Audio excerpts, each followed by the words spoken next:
मैं 14-15 साल की उम्र में नशे में चला गया और मैंने सिगरेट पीने से शुरुआत की और धीरे धीरे वो नशा बढ़ता गया।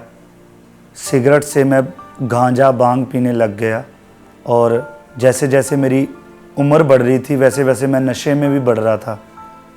और एक दिन ऐसा आया कि मैं शराब, भांग, गांजा और चिट्टा पीने लग गया। नशा मुझे ज़्यादा चाहिए था और इंजेक्शन से ज़्यादा नशा होता है, फिर मैं वो ही करने लग गया। इस नशे के कारण मेरी घर वालों के साथ भी नहीं बनती थी। इसी कारण मैं अपने घर को छोड़ के जलंधर में शिफ्ट हो गया और मैं उधर 3 साल रहा। और 3 साल में मेरी ज़िंदगी और बदतर हो गई। व्यभिचार में चला गया और नशे में चला गया और फिर ऐसा हुआ कि मैं इतने इंजेक्शन लगाने लग गया कि मेरे बॉडी पर इन्फेक्शन हो गई और मेरी ज़िंदगी पूरी चिट्टे के नशे में पड़ गई। और मैं और भी नशे करने लग गया, जैसे कि मेडिकल नशा, और मेरा जीवन पूरी रीति से नशे में डूब गया। सब लोग यही सोचते थे ये मरेगा या जेल में जाएगा। मेरा परिवार ये सोचता था। एक ब्रदर थे, उन्होंने मुझे प्रभु के बारे में बताया कि तू चर्च जा और चर्च जाके तेरा जीवन बदलेगा। लेकिन मैं सोचता था यार मैं क्या करूँगा जाके, मन नहीं करता था जाने के लिए। और एक दिन ऐसा आया कि संडे का दिन था, मैं उस दिन भी नशा करके अपने जेब में, नशा मेरी जेब में, और मैंने सोचा चल भाई इतना कहता है तो मैं एक बार जाके देख लेता हूँ। और उस दिन जब मैं चर्च आया तो मुझे नहीं पता था कि मेरे जीवन में क्या होगा, क्या मेरा जीवन बदल जाएगा, मुझे ऐसा कुछ भी नहीं पता था। मैं गया, वो एक दिन में मेरा जीवन खुदावन ने बदल दिया। रात को मैं पूरी रात रोता रहा, मेरी आंखें बंद थी, मैं सोया हुआ था, 7 बजे थे सुबह के।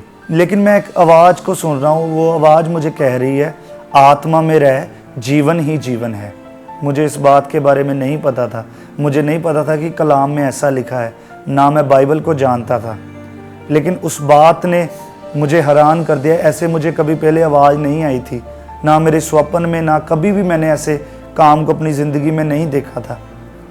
और मैंने भाग के उस भाई के पास गया जिसने मुझे कलाम सुनाया था, और उसने मुझे बताया कि तेरे साथ खुदा ने बात की है, खुदा चाहता है कि तू आत्मिक ज़िंदगी में बढ़े। सबसे पहले मैंने जब खुदा को जाना और मैं खुदा के सेवक के साथ ज़्यादा रहने लग गया। जिस रूम में वो प्रेयर करते थे मैं उसी रूम में हर रोज़ उनके साथ बैठा रहा। सेवक के साथ रहते रहते मेरे जीवन में बदलाव आया और खुदा के कलाम को मैं समझने लगा। और फिर मैं खुदा में बढ़ता गया, मैं प्रेयर करनी शुरू कर दी। मैं रोज़ प्रेयर करता था और वचन को पढ़ना शुरू किया और प्रभु को धीरे धीरे समझना शुरू किया। मेरे जीवन में ये बदलाव आया। नशा तो मेरा मन ऐसे हो गया कि पहले दिन ही छूटना शुरू हो गया। हफ्ते के अंदर अंदर मैंने पूरा नशा छोड़ दिया और मेरे चाल चलन में बदलाव आ गया। मेरी दोस्ती बदल गई, मेरी संगत बदल गई। आप खुद अपने हृदय को नहीं बदल सकते, एक ताकत चाहिए जो हृदय परिवर्तन कर दे। यीशु मसीह वो ताकत है जो हृदय को बदलता है, आपके जीवन को बदलता है, आपके चाल चलन को बदलता है। सिर्फ ये खुदा ही कर सकता है, आप अपनी ताकत से कुछ नहीं कर सकते। इसलिए मैं यही आपको कहना चाहता हूँ कि खुदा के घर में जाएं और यीशु मसीह को जानें। देखिए आपका जीवन कैसे बदलता है।